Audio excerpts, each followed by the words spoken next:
nag-jogging ako kanina. Tapos, para ma-witness itong sunrise. And then, nainitan ako. So, naisip ko mag-jogging. mag-swimming. So, nag-change outfit ako. Tapos, ngayon, nanginginig ako papunta dito. Panindigan mo yan. Swimming ka.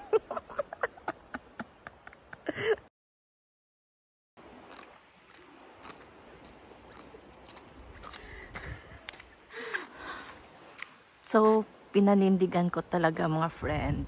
May isang salita ako. Ang lamig!